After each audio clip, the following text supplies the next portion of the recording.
Hey, if you have a Bible, grab it, and let's look at Philippians chapter 1. If you need a Bible, there's some paperback ones on the end of your rows. Today, I'm going to read a little bit and explain, read a little bit and explain, read a little bit and explain. So it would be great if you had Philippians open so that you can read through that with me.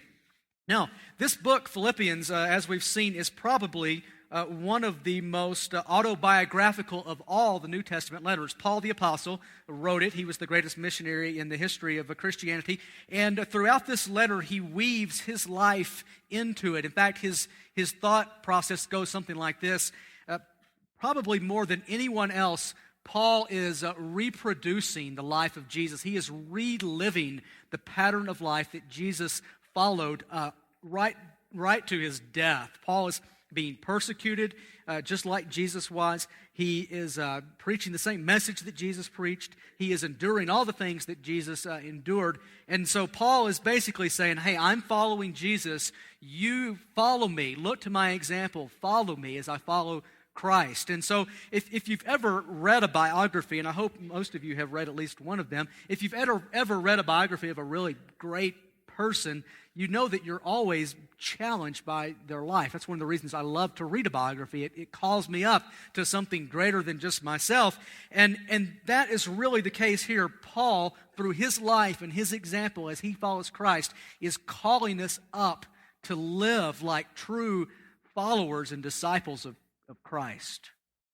And today, his story is going to, I think, force us to deal with one of the most important questions that a person can ask, and it goes something like this. What is life? Or where is life found? Or what is essential? Your definition of life is whatever you say, when I have that, I have life. And if I don't have that, I'm not fully alive. Most of us have a definition of life. Some of us think about it because we're philosophers and we're thinkers and we're readers and we're writers. We're type A people. And so we don't just kind of assume a definition of life. We write it out in a personal mission statement. We have a set of values. If you can do that for many people at a time, you'll get paid to lead a church. That's what happened to me. So I'm the type of person, I think about it very clearly. Others of you just assume a definition of life from the world around you. And I'm not saying that's wrong or anything. I'm not trying to over-spiritualize my type A personality. I'm just saying that everyone has a definition of life. For example, some people have what you might call a stoic definition of life. It would go something like this.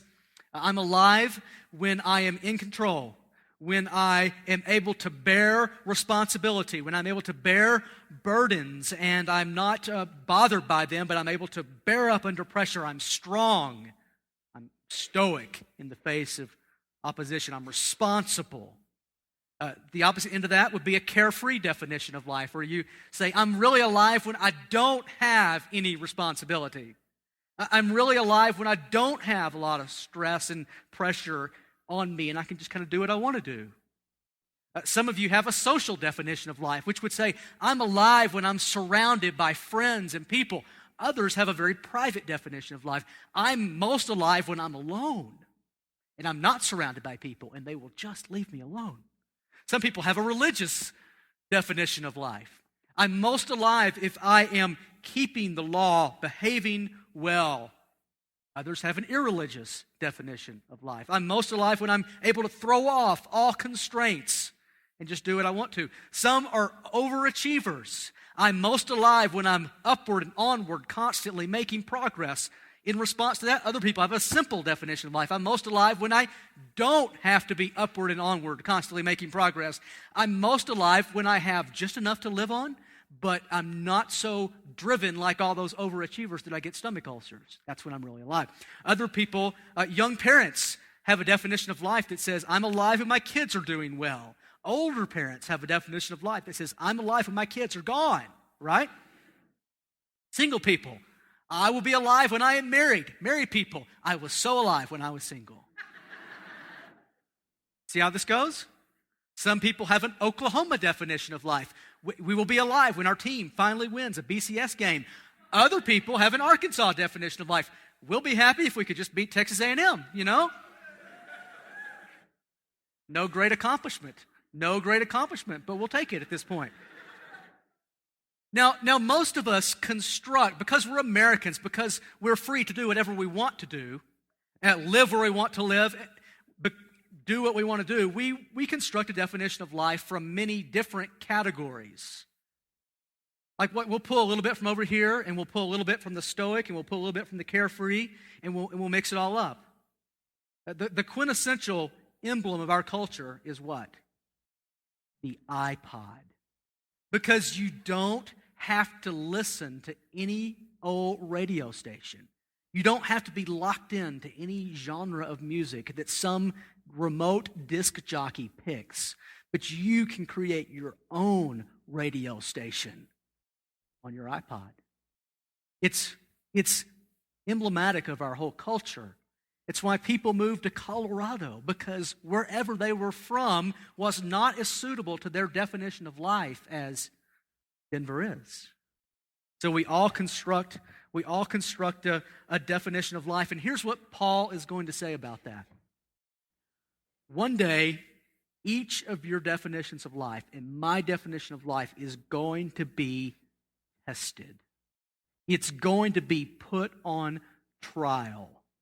It's going to be tested to see if it will hold and if it will genuinely provide life. Now, when that happens, you will either be vindicated as someone who has built their life on a solid foundation.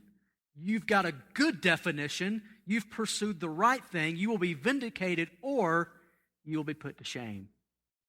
You'll be sad. You'll be sorry.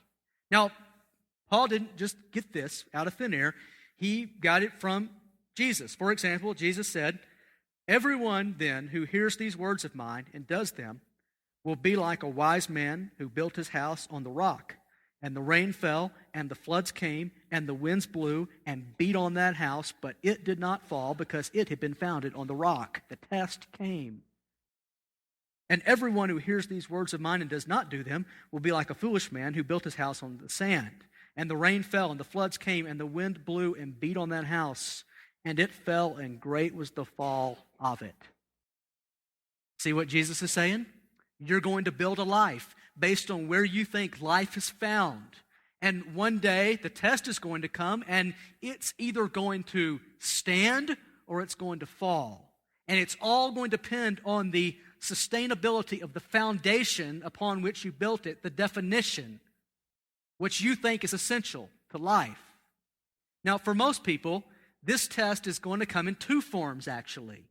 For most of you, it's going to come at some point through circumstances, what Scripture calls in James trials of various kinds. And all it means by that is hard things, things we wish did not happen, disappointments, sickness, chaos, circumstances which are beyond our immediate control are going to test your definition of life. Now that's one test that most of you, at least once in your life, will get an opportunity to endure if you're not enduring it now.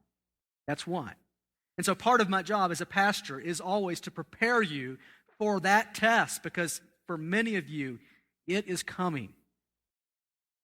That's one. But a second one that I can guarantee you, all of you will endure, is at the end of your life, when God Himself will test your life. For example, Romans chapter 14, Paul says, "We will all stand before the judgment seat of God, for it is written, 'As I live, says the Lord, every knee shall bow to me and every tongue confess to God.'" So, everyone is going to acknowledge that I'm God. So then, each of us will give an account of himself to God. Hebrews chapter 9 says, "It's appointed for man to die once, and after that comes judgment." Jesus taught frequently of the day of judgment. There's a day coming when you will give an account of your life to God, and He will test it, and He will see if it's built on the foundation that will endure. You will stand before Him, and you will give an account. That is definitely coming for all of you. Now, right here, let's deal with this fact. Some of you grumbled as I said that. You like, oh, religion. This is why I don't go to church. Okay, so let's think about this. I realize that the idea that there's one God, you're going to stand before Him in judgment one day. To many people, that doesn't feel good. Okay, now first thing we should know is there are plenty of things which are true which don't feel good. So how I feel is not necessarily a test of whether something is true or not, okay? For example, let's take it out of the religious realm. For example, I am bald. I do not like it. I don't feel good about it, but it's true, okay? It is true. It is to my benefit to yield to that truth, okay? You see men who do not yield to the truth of their baldness, right? And you mock them severely behind their back. Okay? A comb over, when you see a guy with a comb over, you just think, that is a fool. That is a man who will not yield to the truth. He doesn't like the fact that he's bald. It doesn't feel good to him. And so he runs from it. Now, so there's many things that don't feel good. They're nonetheless true. And so this idea that we're going to stand before God in judgment, I think is actually very logical.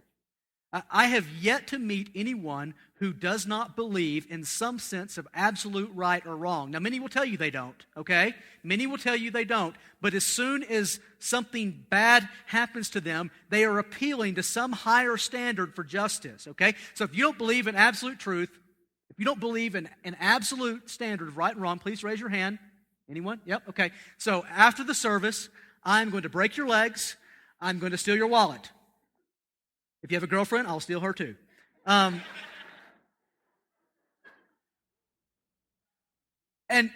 you're not going to have any sense of right or wrong to appeal to, because there is no right or wrong. It's just a matter of who's stronger. And so there's very few of you who would go, well, that's okay. That's okay for someone to break someone's leg and steal their wallet and take their girlfriend. That's okay. Because you do have a sense of right and wrong. It's very logical. Now, the second thing you should know is that it is very historical to believe in this. I mean, most people who have ever lived have believed in some absolute standard of right and wrong outside of ourselves. So if you don't believe in that, then you are going against the collective wisdom of all of human history. So A, you're going to be illogical, but B, you're going to insist that your illogic is smarter than most people have ever lived. So, maybe we should consider this. That indeed there's a standard of right and wrong. It comes to us because we were made by God.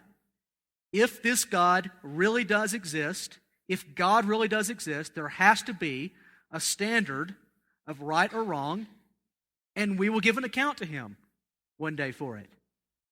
Now, guys, that is reality. One day, we will stand before God, and we will give an account for our lives. How can you know for sure that you will be able to endure the penetrating eyes of an all-seeing God who executes justice without equivocating? How will you know? For some of you, the test will come through circumstances, and for all of us, it will come at the end of our lives when we stand before God. And when we come to Philippians chapter 1, Paul has all of that in view. You remember his story so far? He actually does not now have anything that we would consider essential to life. He was, but before he was arrested and put in jail, he was an overachiever. He was constantly upward and onward. And here's something you got to know. When you become a Christian, your core personality doesn't change. It just gets sanctified and redirected towards different purposes. For example, if you're funny, you don't become unfunny when you become a Christian. If you do, that's tragic. You should not. You should be funny. If you're a driven person, you don't become undriven when you become a Christian. You just get new passions. If you're more of a laid-back person, you don't become type A. You'll be relieved to know. You don't become me when you become a Christian. You become a more gracious and fun to be with, laid-back person. And so it is with Paul. Paul was a driven man. He was very ambitious. He was highly educated. And when he became a Christian, all of that got redirected toward mission with Jesus. And so he was the greatest missionary who ever lived. He traveled extensively. He had friends. He had a network of friends all over the ancient world. You also see that if you read at the end of the letter to the Romans, he had plans to take the gospel as far as Spain, which he never got to. I mean, this guy had plans. He was constantly moving. He had friends. He had a very full life. And yet, when we come to Philippians chapter 1, all of that is gone. He's in jail. Being in jail, he is being guarded. He's awaiting trial before Caesar, and he is being guarded by the imperial guard, who were Caesar's personal soldiers. They would have been with him every waking and sleeping hour of the day, probably chained to him. He probably had one on each side of him. This man was never alone, confined to a small space, never alone. He could not even poop alone. Okay? If you ever get in bad straits, go into your bathroom, shut the door, enjoy your time there, and then think, Paul couldn't even poop by himself. Okay? He has lost everything that we would normally say is essential to life. No freedom, no plans. He's lost it all. No friends to be with him. He's lost everything. Furthermore, he's getting ready to go stand trial before Caesar. And if that doesn't go well for him, he's going to be executed, and then he's going to go stand before God. Now, he has all of that in view as he writes these words that begin in chapter 1, verse 12. Notice how he's reacting to it. He says, I want you to know, brothers, that what has happened to me has really served to advance the gospel, so that it's become known throughout the whole imperial guard that my imprisonment is for Christ. And most of the brothers, having become confident in the Lord by my imprisonment, are much more bold to speak the word without fear. What's going on here, guys? He goes, I want you to know that what's happened to me has really served to advance the gospel. It's become known throughout the whole imperial guard. Who is that? Those are the guys who were guarding him. It's become known throughout the whole imperial guard. They would probably, every few hours, they would rotate. And so, over the course of being in prison for over a year, he had met them all. And he told all of them about Jesus. It's become known throughout the whole imperial guard and to all the rest that my imprisonment is for Christ. He is able to see, even in the midst of this awful circumstance, he's able to get just a little bit of glimpse of how God is working this for good. Just a glimpse. Most of the brothers, now referring to the Roman Christians, have become confident in the Lord by my imprisonment and are much more bold to speak the word without fear. So this has emboldened the church here. He's able to see the good that it's working. And so here he's facing the circumstantial trials of various kinds. And he's able to see through the circumstances to how God is working in them. He would tell us all that that is true. That God works all things together for good of those who love him and are called according to his purposes. Romans chapter 8, he wrote that too. He goes on to say, now some indeed preach Christ from envy and rivalry, but others from goodwill. Here he is acknowledging there are factions within the Roman church. The Roman church, if you look at the history of it, was probably one of the most political churches in the history of Christianity. It's no accident that the great machinery of religiosity that is Rome arose in Rome. It was a political machine from the get-go. There were always factions. So, referring to those factions, some indeed preach Christ from envy and rivalry, others from goodwill. The latter do it out of love, knowing that I'm put here for the defense of the gospel. The former proclaim Christ out of rivalry, not sincerely, but thinking to afflict me in my imprisonment. Here's what he's saying. Some people are now using my imprisonment to go out and preach the gospel, and in doing that, they're hoping to make me sorry that I'm here. They're hoping to inflict pain on me by making me jealous of them. So they have impure motives. What then? Only that in every way, whether in pretense or in truth, Christ is proclaimed, and in that I rejoice. Paul is able to rejoice in these circumstances, in this trial, because he sees how it is working good in the church at Rome. Now keep going. Now he's going to reflect on his upcoming trial before Caesar. He says, yes, and I will rejoice. Now verse 19, for I know that through your prayers and the help of the Spirit of Jesus Christ, this will turn out for my deliverance. Now it'd be very easy to think right there when he says, this will turn out for my deliverance, that he means through your prayers and through the help of the Spirit of Jesus Christ, I'm going to get out of here. When I stand trial before Caesar, I'm going to be acquitted. I'm not going to be put to death. I'm going to be delivered. Now that would be easy to think, but here's the deal. He goes on in the rest of this passage to reflect on whether he's going to live or whether he's going to die. So the fact is, he really doesn't know here what's going to go on. He says in the next verse, Christ will be honored in my body, whether by life or by death, meaning whether I get out or whether they kill me. So he's not referring here to his deliverance from conviction in trial before Caesar. He's not referring here to his getting out of jail. That's not what he's talking about. Paul does not have a theology that goes, when I'm in trouble, God always saves me. He does not have a theology that says, when I'm going through hard things, God makes those hard things go away. That's not what he's saying. That'd have been a whole different book. So what is it deliverance from? Verse 20. As it is my eager expectation and hope that I will not be at all ashamed. He's talking here about deliverance from shame.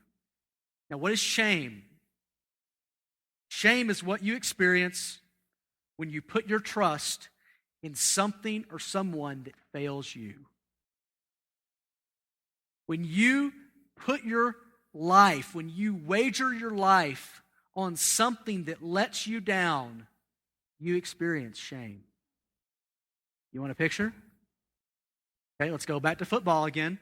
So 10 years or so ago, I followed my team to play the University of Tennessee Volunteers. They got like 110,000 people. They pack it to their stadium, okay? 110,000 rednecks all cheering for Tennessee. One little me cheering for Arkansas. And I'm up in there. Most of them are drunk. You can smell the liquor, okay? So I'm up in that stadium, and my team comes out, and we dominate them. And so, being a gracious person, I naturally start shooting my mouth off. Just going, we're going to kill you guys. You guys are terrible. Woo! And I'm just mouthing off. And then, as the game drew to its dramatic conclusion, my team absolutely collapsed. And we lost in the last drive of the game in one of the most tragic games in the history of Arkansas football. And I had to walk a long way out of that stadium being heckled mercilessly by orange-clad, drunken rednecks.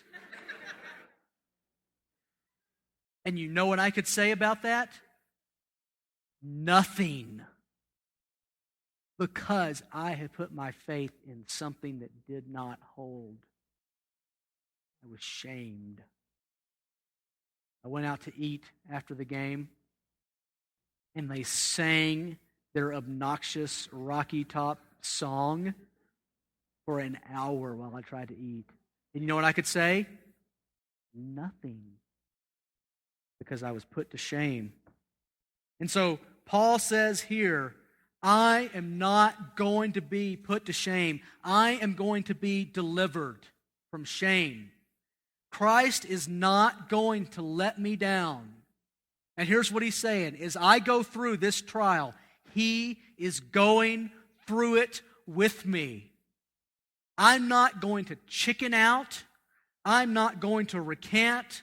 I am not going to say when I stand before Caesar, I don't believe in Jesus, because Jesus is going through this with me. He is not going to let me down. He is going to deliver me from shame. So Paul says, I'm going to endure this. But that's not all. It's not all he has in mind, because if you know Greek and you've memorized the Septuagint, which is the Greek translation of the Old Testament that Paul would have known, then you no doubt noticed that right there at the end of verse 19, when he said, "This will turn out for my deliverance," you said, is that not a quotation directly from Job chapter 13, verse 16? And you're right, it is.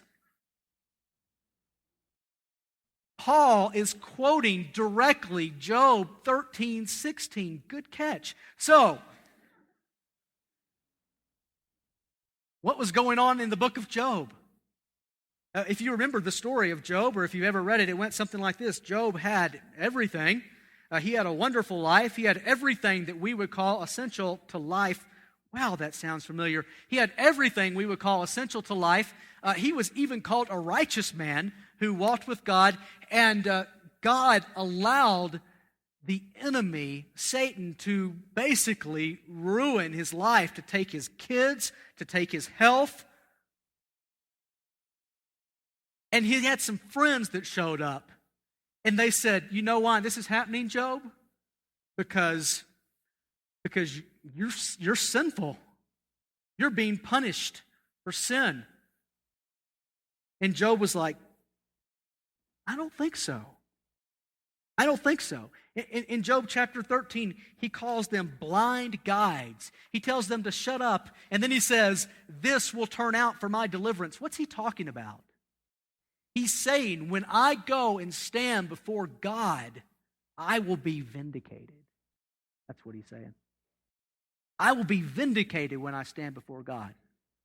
So Paul clips this quote from the lips of Job, and he says it himself, and he says, if Caesar kills me and I go stand before God, I'll be vindicated. I will be shown to be in the right. My life will stand up to and will endure the judgment of God when I go and stand before Him. That might happen just a few days from now, and if it does, I am confident that God will judge my life righteous. So here's Paul. He says, I'm enduring the trials of life. I will endure the trial before Caesar. I will be vindicated when I stand before God in judgment. On what basis does he believe that? Verse 21. For to me, that word for, very important. It means because. He's saying, here's why I have this confidence. For to me, to live is Christ, and to die is gain. Paul's definition of life, his foundation upon which he stands, is one word: Christ. It's not friends. It's not freedom. It's not career. It's not my plans. It's not my ambitions. It's Christ. When I go stand before God, my foundation is not, he's going to get into this in chapter 3, not my religious record. It's not my accomplishment. It's not even the fact that I've been faithful. My foundation is Christ. When I stand before Caesar, the reason I'm going to endure it, it's not because I'm courageous, not because I'm just a warrior at heart. It's Christ. He's going to be there with me. If I die, that's no big deal because I gain. What do I gain? He's going to later say in here, for me to live is Christ, to die is gain. If I'm to live in the flesh, that means fruitful labor for me, even if I'm still in prison. Yet which I shall choose, I cannot tell. I'm hard-pressed between the two. My desire is to depart and be with Christ, for that's far better. When I die, I'll be with Christ. I'll endure the judgment, and I'll be with Jesus. So Paul's definition of life is Jesus Christ. That's it. That's why being in prison, chained to Roman soldiers, no longer able to carry out his plans, going to stand trial before the most powerful emperor in the world, none of that phases him. None of that bothers him. Because his definition of life is Christ. He says, if I have Christ, I am alive. If I have Christ, I am living. If I have Christ and I go stand before God, I will endure that. My definition of life is Christ. So let's just apply this, guys. Is your foundation going to hold when it is tested? Is it going to hold? Here's what happens to people when they are tested, let's say by circumstances. Often, God lets us be tested for two reasons. One of them is for those of us who have trusted Christ and made Him our foundation to know that yes, indeed, He is able to hold. Yes, indeed. Yes, indeed. For us to have greater assurance that yes, indeed, He can endure with me.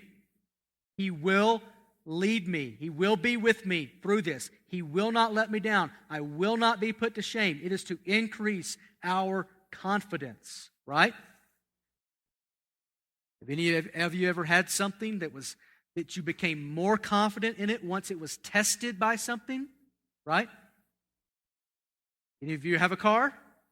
Okay. A few years ago, you have airbags in your car, unless it's like really old. You have airbags in it, right?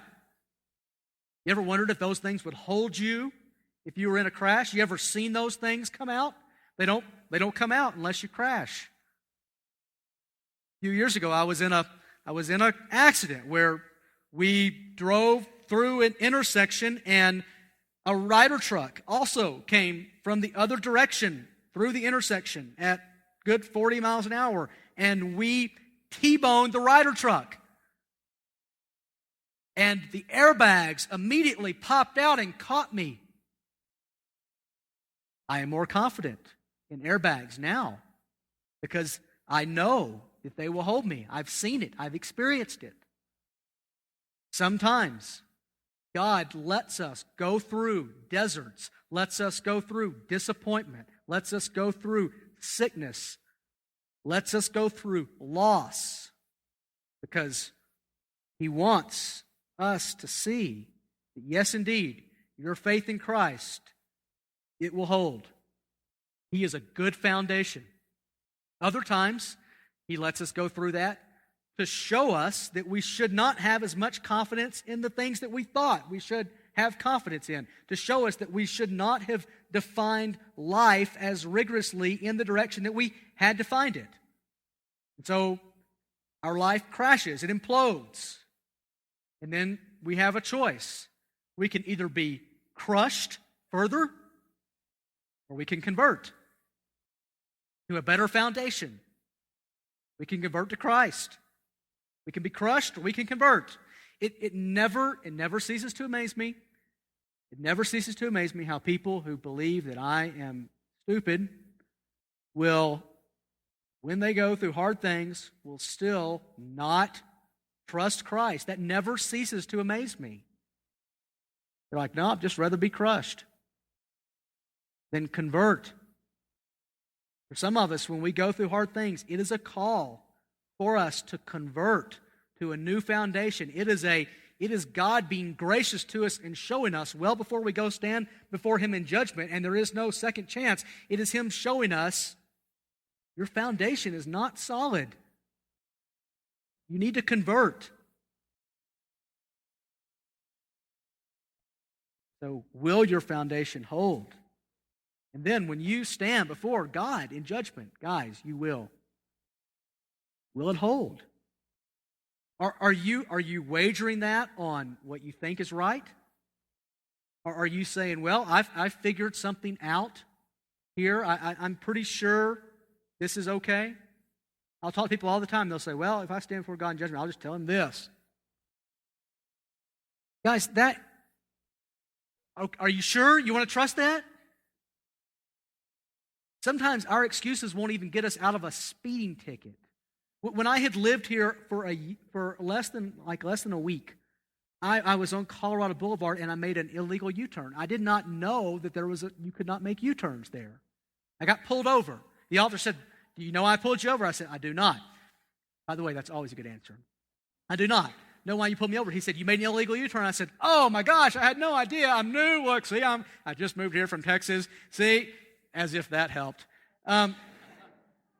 He said, "Well, yeah, there's a sign right there. Yeah, I'm going to write you a ticket." My excuse didn't matter.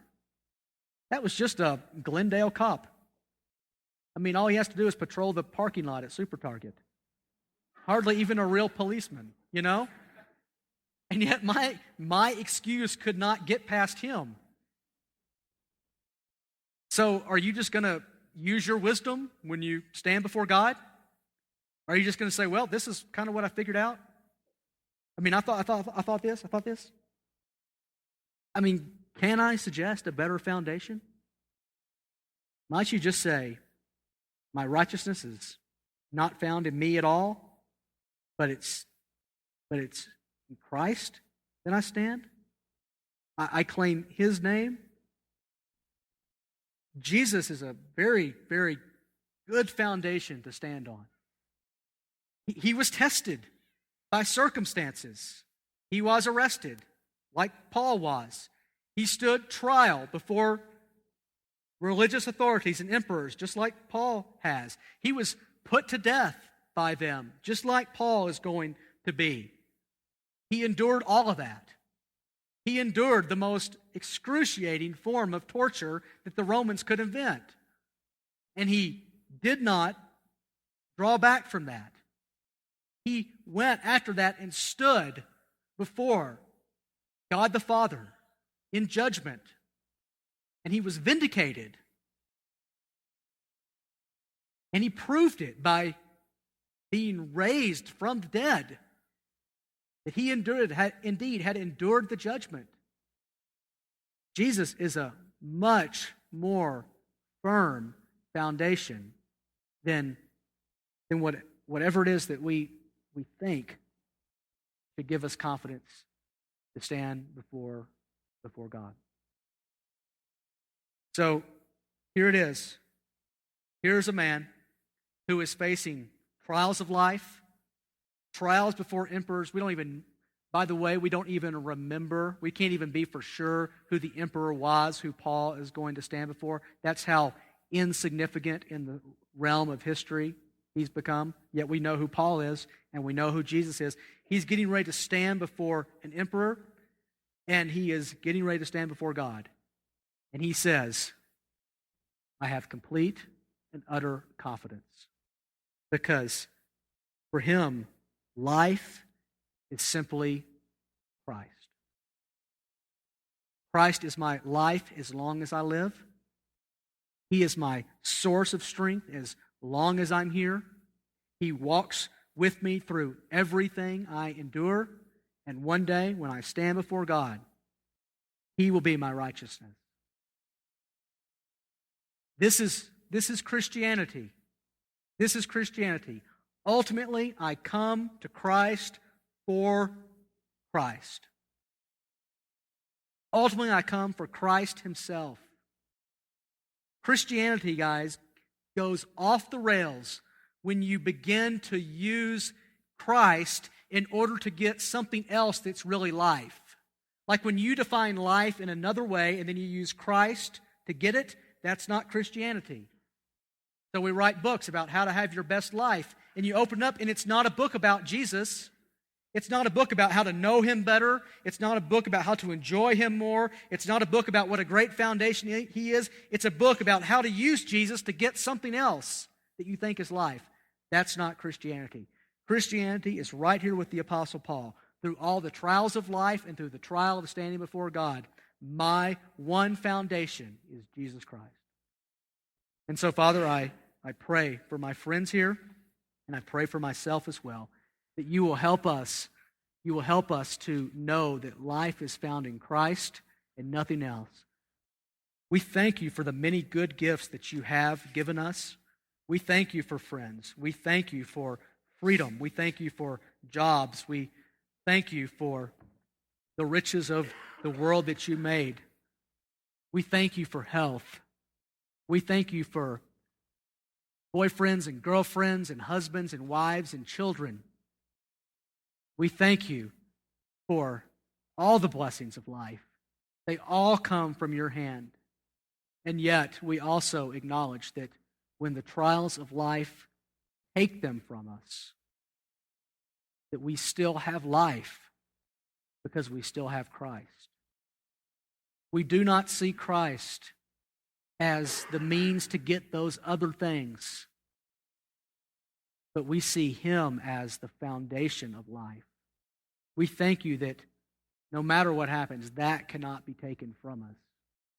We thank you that when we die and we stand before you, that we do not have to rely on our speculation. We do not have to rely on a guess. We don't have to rely on what we think is right. We don't have to make excuses. But we can say we have a very sure foundation. It's a man who endured your judgment and rose from the dead. We can stand on that. So we thank you that He is our life. Father, I pray for my friends who are enduring trials. I pray that you would deliver them. But I pray more than anything you would use this season of life to teach them the firmness of the foundation that is Jesus. I pray you would teach them that He is reliable. I pray you would teach them that He is sure, that He will hold them. I pray for my friends here who have made something else life. I pray they would convert to Jesus. I pray that they would say, this is an opportunity from a good and gracious God to convert to a sure foundation. I pray they would acknowledge that they're building life on something else is sin, and that it will not stand when they die and stand before you. So I ask that they would become one with Christ. I pray all of this in His name and by the Spirit. Amen.